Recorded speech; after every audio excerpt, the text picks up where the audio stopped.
여러분들 가정은 행복하십니까? 행복하시죠? 예. 그럼 어떤 가정이 행복할까요? 어떤 가정?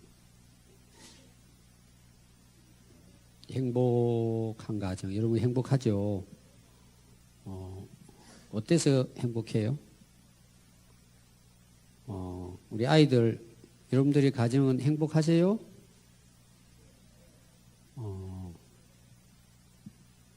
되게 이제 행복한 가정 하면 서로 사랑하는 가정이죠. 서로 사랑하고 또 화목한 가정이죠. 화목한 가정. 그래서 오늘 우리가 읽은 말씀을 여러분들이 보시면은 18절 말씀이죠. 할 수 있거든. 너희로서는 모든 사람들과 더불어 화목하라. 그랬습니다. 근데 쉬운 성경에는 이렇게 해석을 했어요. 가능한 최선을 다해 모든 사람과 사이좋게 지내십시오. 사이가 좋은 가정이 어떤 가정이에요? 화목한 가정. 화목한 가정이면 뭐예요? 행복하겠죠?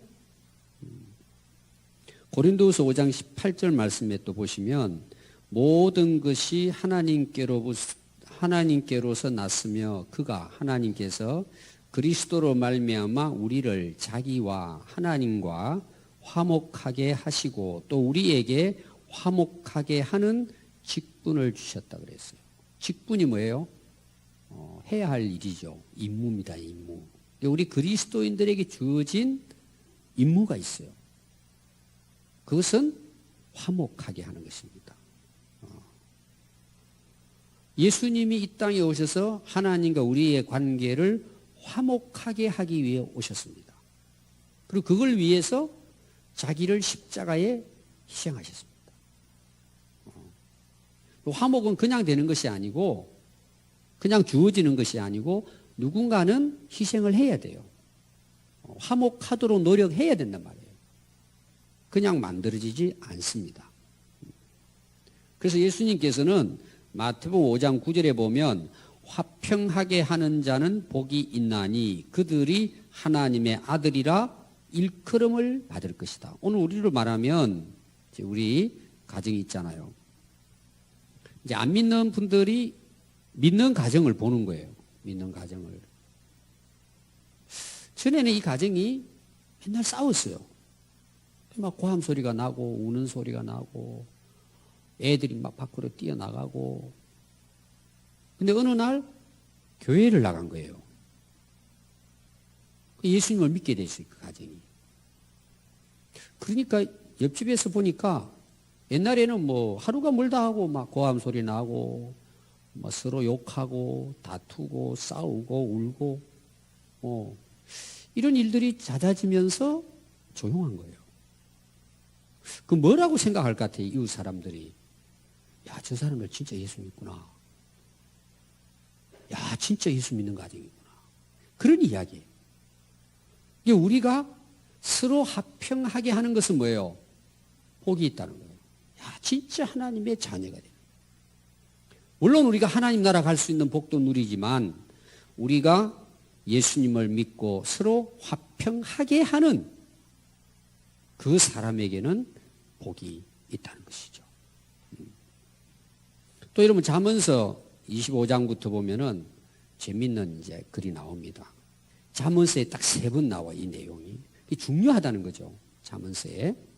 25장 24절에 보니까 다투는 여인과 함께 큰 집에서 사는 것보다 움막에서 어떻게 사는 게 나을까요? 혼자 사는 게 낫다는 거예요. 다투는 여인하고 대글 같은 집에 살아도 싸우면 차라리 움막에서 혼자 사는 게 낫다. 또 잠언 21장 9절에도 보면 다투는 여인과 함께 큰 집에서 사는 것보다 움막에서 사는 것이 나으니라. 똑같은 내용이죠. 잠언 21장 19절에 보면요. 다투며 성내는 여인과 함께 사는 것보다 어디에서 사는 게 나을까요? 예, 광야에서. 그 말은 무슨 말이에요? 차라리 혼자 사는 게 낫다. 이게 무슨 말일까요? 진짜 행복한 가정은 다투는 것보다 뭐예요? 화목한 거예요. 우리가 한번 우리 자신의 가정을 돌아볼 필요가 있죠. 이 다투면 뭐예요? 불행한 거예요. 이제 어느 이제 가정에 아내가 이웃집을 다녀왔어요. 갔다 왔는데 막 속이 상한 거예요. 남편이 이제 직장을 끝마치고 이제 집에 들어왔는데 남편에게 대고 이야기합니다. 이웃집 여인은 며칠 전에 남편으로부터 선물을 받았다는 거예요. 무슨 선물이에요? 생일 선물을 받았다는 거예요. 어떤 선물을 받았냐? 화장품 세트를 선물로 받았대요. 당신은 며칠 전에 내 생일날 통닭 한 마리로 때웠잖아. 그리고 막 그냥 투정을 부린 것입니다. 솔직히 너무했죠. 통닭 한 마리 자기 먹으려고. 그 남편이 이제 궁지 몰렸잖아요. 참 한마도 없고. 그래서 이제 생각을 하다가 남편이 아내에게 혀를 끌끌 차면서 이렇게 이야기합니다. 짱구 엄마는 참으로 불쌍한 여자요. 아내가 이 들어보니까 이상하잖아요. 아니, 짱구 엄마가 불쌍하다니 그게 무슨 말이냐고. 남편이 이렇게 이야기합니다. 짱구 엄마는 당신처럼 예뻐봐. 화장품이 뭐가 필요한데. 그 마누라가 용서를 하고 끝났답니다. 싸움이 끝났대요. 두 가정 이야기를 제가 드리겠습니다. 한 가정은 불행한 가정. 이 어떤 가정인가? 옛날 이야기예요. 옛날에 이제 시집을 온 며느리가 있습니다. 근데 며느리가 이제 밥을 하다가 밥을 태워 먹었어요. 막 시어머니가 화가 나가지고는 야, 너는 밥도 못하냐? 그 나이에? 그리고 혼을 하고 내고 구박을 했습니다. 며느리가 그걸 듣더니 바로 대꾸를 하는 거예요. 아, 내가 일부러 그랬어요? 옆에 듣고 있던 시아버지가 화가 났어요. 너 어디다가 대고 말대꾸를 하는 거야? 이걸 쳐다보고 있던 남편이 부모에게 대든다고 색시를 쭉 편 거예요. 그러니까 색시가 또 맞고 있습니까? 그래, 죽여. 나 죽여봐. 때려. 달려든 거예요. 그리고 진짜 큰 싸움이 일어나가지고 세댁이 죽었어요. 그리고 그 아들은 구속됐어요. 그 가정은 어떤 가정일까요? 깨졌겠죠. 불행한 가정이에요. 근데 또 한 가정이 있어요. 여기에도 시집을 온 세댁이 있었어요. 근데 너무 긴장하게 밥을 하다가 태워 먹었어요.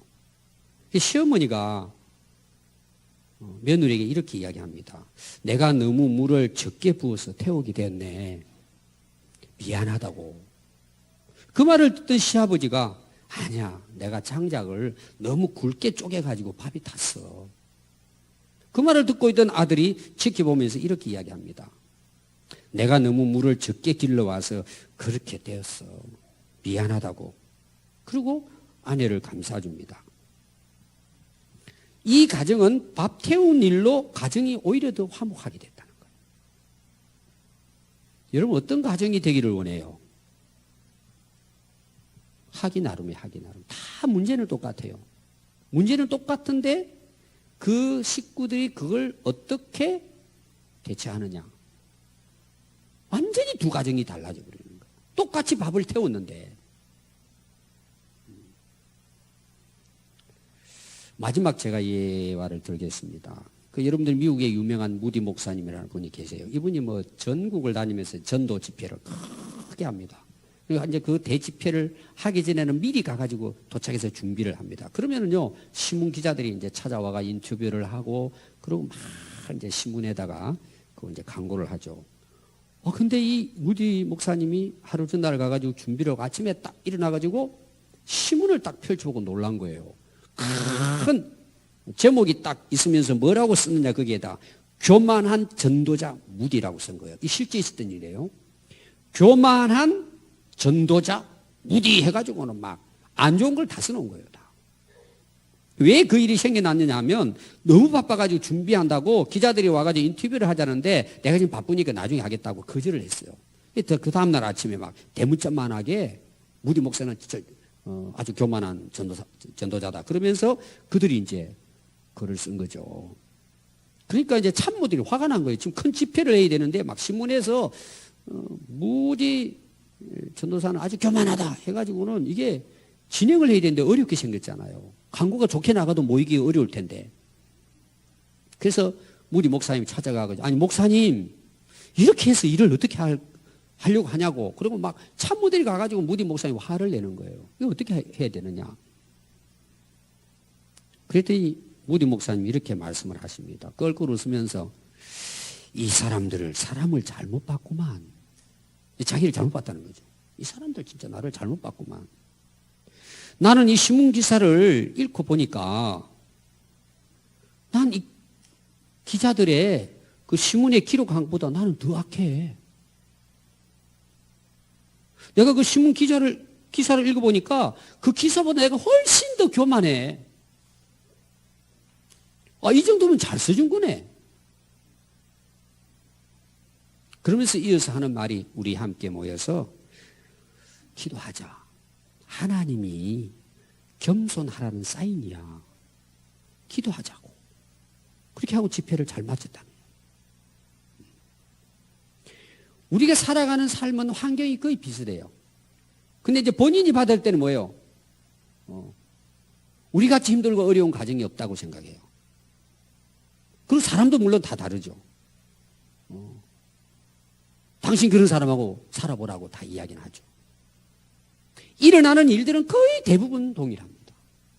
비슷합니다. 근데 문제가 뭘까요? 그것 때문에 우리가 불행해질까요? 아니라는 거죠. 그걸 어떻게 가족들이, 부부가 받아들이느냐에 따라서 오히려 그것이 더 좋아질 수도 있고 또 나빠질 수도 있어요. 우리 그리스도인의 삶은 우리 자신을 위해서뿐만 아니고 이웃들을 위해서도 하나님의 영광을 위해서도 우리는 화목해야 됩니다. 그것은 그냥 어떻게 하다 보니까 화목하게 된 것이 아니고 우리가 땀 흘리고 희생하고 섬기고 겸손해서 만들어가는 것입니다. 예수님은 십자가에서 희생하셨잖아요. 하나님과 우리를 화목하게 하기 위해서. 여러분, 이 화목한 가정, 행복한 가정이 누구에 의해서 주어질까요? 여러분, 남 탓한다고 이루어질까요? 여러분들 그렇게 살아오셨잖아요. 다 부부가 한번 봐요. 남편, 아내, 남편 다 그냥 탓하잖아요. 그럼 지금까지 어때? 계속 싸워야 돼요. 계속. 자식 탓하고 자신은 부모 탓하고. 한번 해보세요, 여러분들이. 그렇게. 안 되죠? 그렇게 해서 되는 게 아니라는 거죠. 여러분, 행복한 가정, 쉽게 말하면 안 싸우는 가정은 뭐 특별할까요? 물론 뭐 차이가 좀 있긴 있을 거예요. 일어나는 일은 거의 비슷해요. 오늘 우리 생각을 바꿔야 돼요. 화목이라고 하는 것은 우리에게 주어진 사명이고 임무예요. 예수님은 우리와 하나님 관계를 화목하게 하기 위해서 십자가를 지셨어요. 누가 십자가를 지느냐, 누가 겸손히 섬기느냐에 따라서 화목한 가정이 되고 행복한 가정이 되는 것이지, 남 탓만 하고. 여러분들이 행복을 바란다면 그는 하늘나라 갈 때까지 이루어질 수 없어요. 그래서 오늘 여러분들이 꼭 이해야 될 것은 무슨 말씀이냐. 우리가 그리스도인이라면 모든 사람과 화목해야 되는 거예요. 아멘. 이건 우리에게 맡겨진 임무예요. 십자가를 져야 되는 거예요. 오늘 우리 자신들을 돌아보면서 우리가 한번 기도했으면 좋겠어요. 아, 그렇구나. 내가 져야 할 이 짐을 지지 않으니까 맨날 뭐예요? 싸우죠. 솔직히 여러분 보세요. 뭐 특별하십니까, 여러분? 대단히 잘났습니까? 여러분 어때요?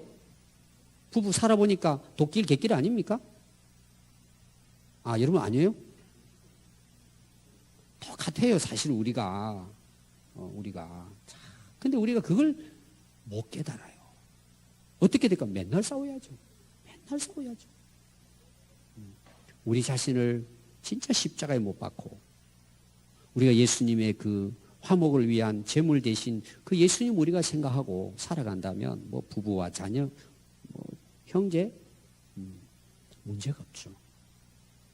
우리가 그 십자가를 지고 우리 가정을 화목한 가정으로 우리 함께 만들어 갈 수 있기를 바랍니다. 기도하겠습니다.